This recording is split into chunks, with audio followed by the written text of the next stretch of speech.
인생을 바꾸는 단 하나의 선물이라는 제목으로 오늘 하나님 말씀을 전하겠습니다. 여러분, 오늘은 대림절의 마지막 주일입니다. 이제 며칠 후면 우리 구주 예수님이 이 땅에 오신 성탄절을 맞이하게 됩니다. 여러분은 크리스마스 하면 무엇이 가장 먼저 떠오르시나요? 화려한 조명으로 장식이 된 트리나, 아니면 익숙하게 들려오고 추억을 떠올리게 만드는 캐롤송이나, 아니면 사랑하는 이들과의 멋진 식사일 수도 있겠는데요. 하지만 전 세계 어디를 가나 크리스마스 하면 빠지지 않는 가장 독특한 풍습은 바로 선물을 주고받는 것이죠. 예전에 저도 어릴 때 크리스마스 이브에는 이렇게 선물을 뽑아가지고 서로 주고받으면서 밤새 게임했던 그런 추억이 떠오르는데요. 사실 생일이나 결혼기념일이나 어버이날에도 선물을 주고받죠. 하지만 이 온 세상 사람들이 약속이라도 한 듯이 서로가 서로에게 선물을 주는 명절은 크리스마스가 유일하다고 할 수 있을 거예요. 그럼 왜 우리는 크리스마스에 선물을 주고받을까요? 단지 어떤 상업적인 마케팅 때문에 그런 문화가 만들어진 걸까요? 아니죠. 여러분, 이 선물을 주고받는 풍습 안에는 기독교의 가장 핵심적인 진리가 담겨져 있습니다. 오늘 우리가 읽은 이사야 9장 6절은 이렇게 선포하는데요. 자, 이사야 9장 6절을 같이 한번 읽어보겠습니다. 시작. 이는 한 아기가 우리에게 낳고 한 아들을 우리에게 주신 바 되었는데 그의 어깨에는 정사를 메었고 그의 이름은 기묘자라 모사라 전능하신 하나님이라 영존하시는 아버지라 평강의 왕이라 할 것임이라. 아멘.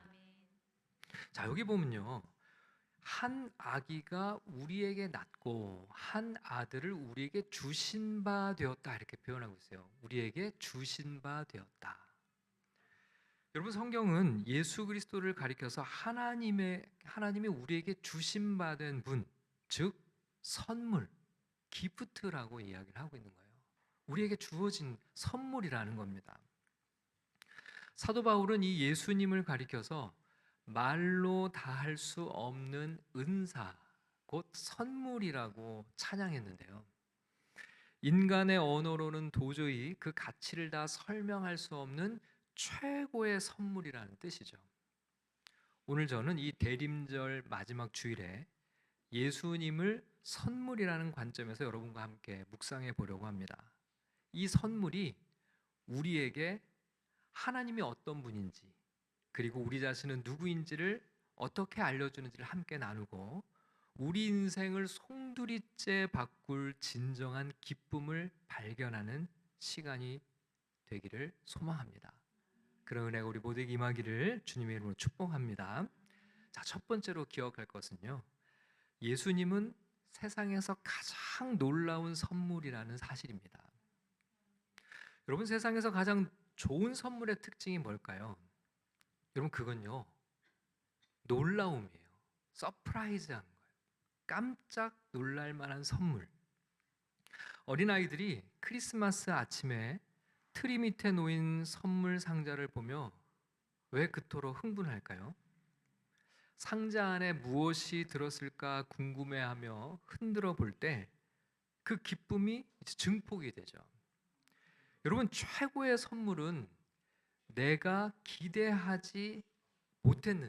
전혀 기대하지 못했는데 막상 열어보니 나에게 정말 필요했던 것, 그러나 내 힘으로는 도저히 얻을 수 없는 그 무엇이 선물 상자 안에 들어있을 때 여러분, 우리는 정말 행복해할 거예요.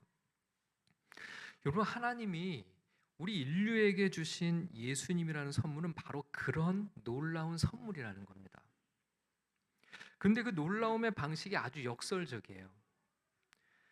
여러분, 예수님 당시 이스라엘 백성들은 메시아를 기다리면서 각자의 크리스마스 선물 목록을 작성하고 있었습니다.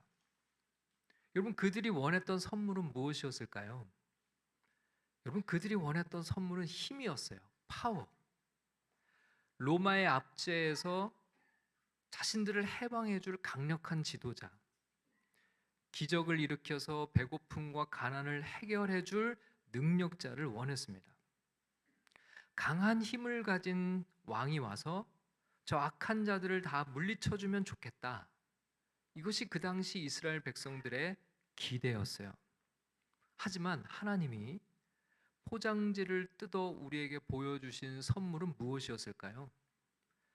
사실 그런 강력한 힘과는 너무나 거리가 먼 오히려 약함이었습니다.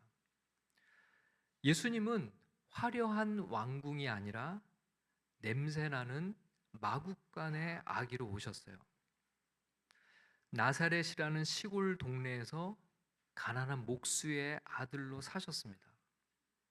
나중에는 저항 한 번 하지 못하고 십자가에서 무력하게 고통당하며 죽으셨어요. 여러분, 사람들의 반응은 어땠을까요? 그야말로 실망 그 자체였죠. 우리가 원한 건 이게 아닙니다. 우리는 로마를 무너뜨릴 힘을 원했지, 이렇게 초라한, 나약한 그런 메시아가 아니죠. 여러분, 그들은 이렇게 무력하게 죽어가는 구원자를 원한 게 아니었어요. 그래서 선물을 거부했습니다. 실제로 예수님의 사역이 약함과 죽음으로 끝나는 것처럼 보이자 수많은 추종자들이 다 떠나가 버리죠. 여러분, 세상의 기준으로는 가장 매력 없는 선물, 실패한 선물처럼 보였어요. 여러분, 오늘날 우리가 예수님을 믿으면서도 여전히 우리 안에 허전함을 느끼고 있다면 그 이유는 바로 여기 있어요. 우리도 자꾸 힘을 기대하기 때문입니다. 여러분, 우리는 우리 삶의 문제가 외부에 있다고 믿어요. 돈이 없어서, 상사가 괴롭혀서, 환경이 안 좋아서, 내가 불행하다고 생각을 하죠.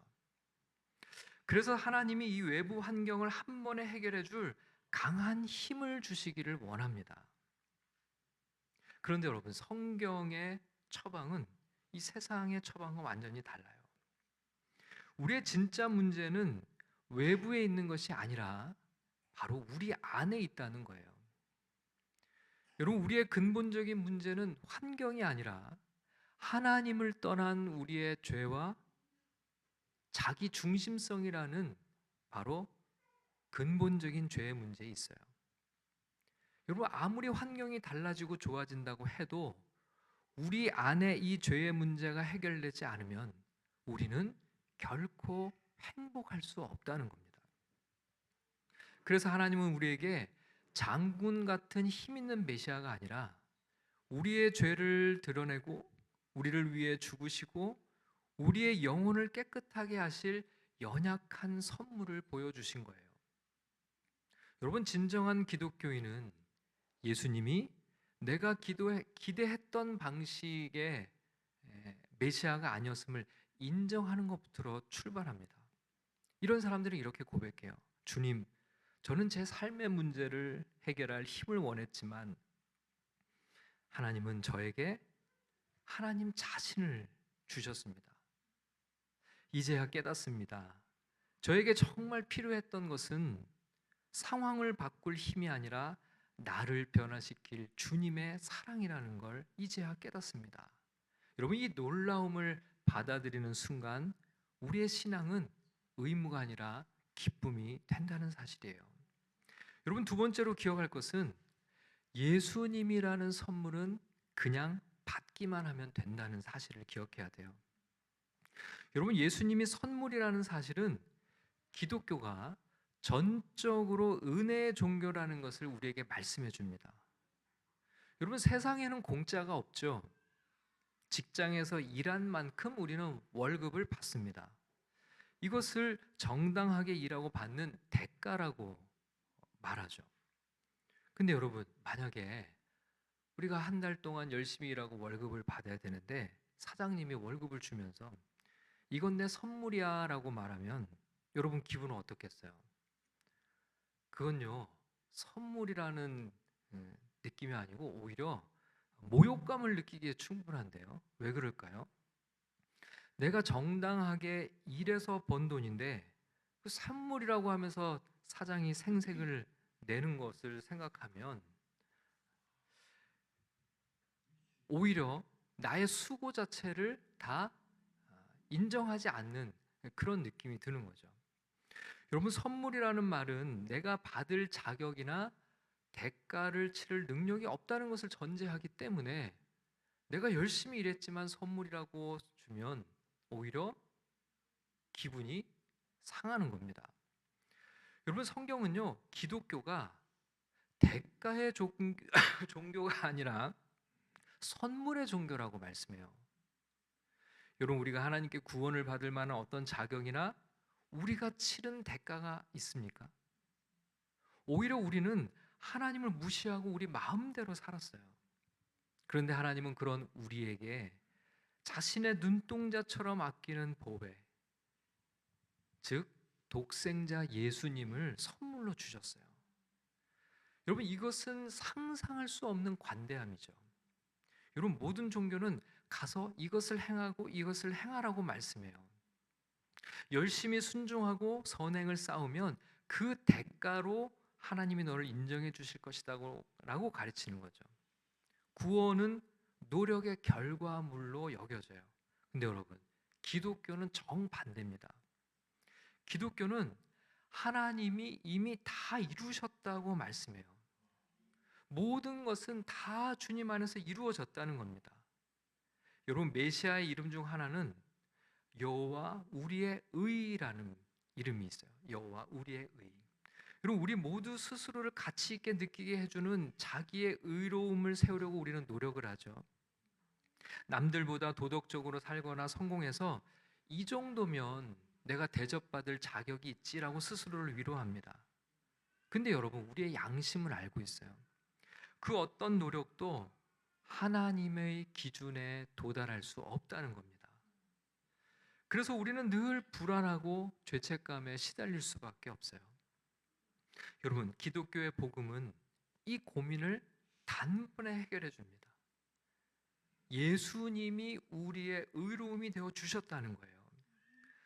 예수님이 사셨던 완벽한 삶이 예수 믿는 우리에게 거저 주어졌다는 겁니다.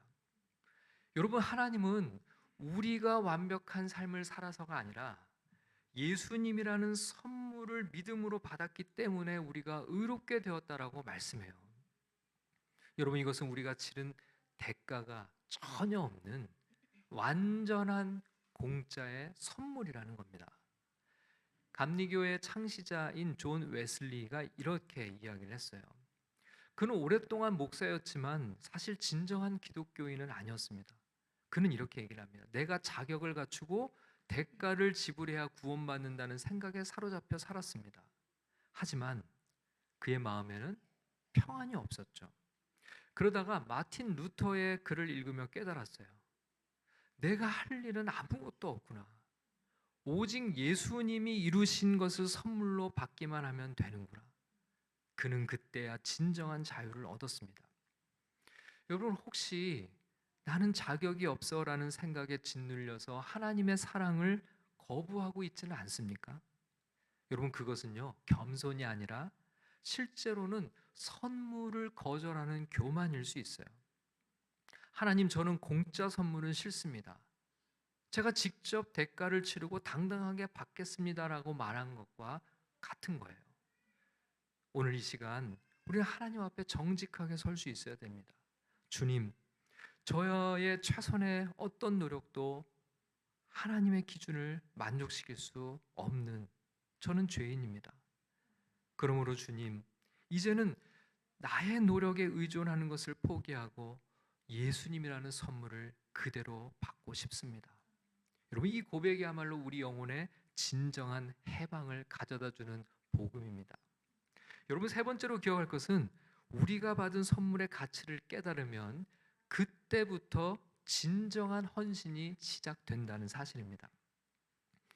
여러분, 예수님이 선물이라는 사실은 우리의 자신에게 대단히 중요한 것을 알려주는데요. 선물은 주는 사람뿐만 아니라 받는 사람의 수준을 드러내요.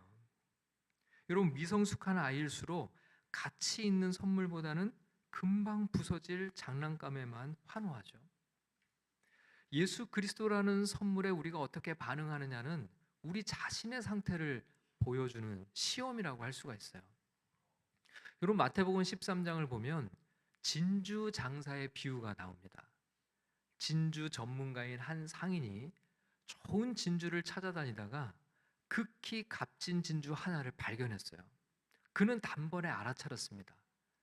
이건 전 세계에 하나뿐인 엄청난 보물이라는 것을 그는 발견한 거예요. 여러분, 그 다음에 이 장사하는 이가 어떻게 할까요? 집에 가서 자기의 모든 소유를 다 팔아 그 진주를 샀어요. 여러분, 주목할 점은 그의 마음이죠. 자기의 전 재산을 다 처분할 때 여러분, 그의 마음은 어땠을까요? 너무 슬펐을까요? 아니겠죠. 성경은 그가 기쁨으로 가서 그 일을 했다고 말하고 있습니다. 왜일까요? 자기가 가진 모든 것을 다 합쳐도 이 진주 하나의 가치에 비하면 아무것도 아님을 알았기 때문이죠. 무일푼이 되더라도 이 진주를 소유하는 것이 일생일대 최고의 거래라는 것을 그는 알고 있었어요. 여러분, 복음은 이와 같습니다. 예수 그리스도가 나를 위해 죽으시고 나를 하나님의 자녀 삼아 주셨다는 이 사실이 바로 이 세상에서 가장 값진 진주와 같다는 거예요. 여러분, 정말로 예수님이 누구신지를 우리가 깨닫는다면 우리 삶에는 이 진주 장사의 기쁨이 있기 마련이라는 겁니다. 내 삶을 예수님께 드리는 것이 전혀 아깝지 않다는 거예요. 내 시간과 물질을 주님을 위해 사용하는 것이 희생이 아니라 놀라운 특권이고 축복이라고 여기는 거예요. 왜냐하면 예수님은 내가 가진 그 어떤 것보다 더 가치 있는 분이기 때문에 그렇죠. 만약 우리가 복음에 무관심하다면 우리는 아직 그 진주의 가치를 알아보지 못한 사람과 같은 거예요. 하지만 그 가치를 제대로 보는 순간 우리의 삶은 완전히 변화됩니다. 예수님이라는 선물의 영광이 우리 마음을 가득 채우면 우리를 괴롭히던 의로움은, 외로움은 작아질 거예요. 나만 불쌍하게 여기던 자기 연민도 사라질 겁니다. 미래에 대한 불안과 초조함도 온 세상을 다스리는 그분의 영광 아래 사라지게 될 거예요. 여러분, 왜 우리는 순종하기가 힘들까요? 왜 그토록 용서하기가 힘들까요? 예수님이 주신 선물의 가치를 아직 제대로 보지 못했기 때문이죠. 가치를 아는 진주장사는 어떤 대가를 치르는 것도 주저하지 않았어요. 어떤 대가를 치르더라도 이것을 얻을 가치가 있다고 믿었기 때문이죠. 그 믿음이 우리에게 정직할 수 있는 성품을 주고 타인을 사랑할 능력을 준다는 사실입니다. 성도 여러분, 이제 말씀을 맺으려고 합니다. 누군가로부터 엄청나게 비싼 선물을 받으면 우리는 그 안에 담긴 메시지에 감동해요. 당신이 나에게 이만큼 소중한 존재입니다 라고 하는 고백이 그 선물 속에 담겨져 있는 거죠.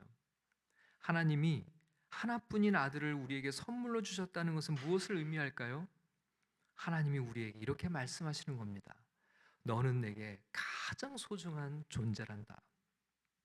그러니 이제 나를 신뢰해도 된다. 내가 내 아들까지 주었는데 너에게 필요한 다른 것들을 아끼겠느냐? 여러분, 이번 성탄에 여러분은 어떤 선물을 기대하고 계시나요? 혹시 아직도 하나님이 주신 최고의 선물인 예수님을 포장지도 뜯지 않은 채 그저 방 한곁에 놓아두고 있지는 않습니까?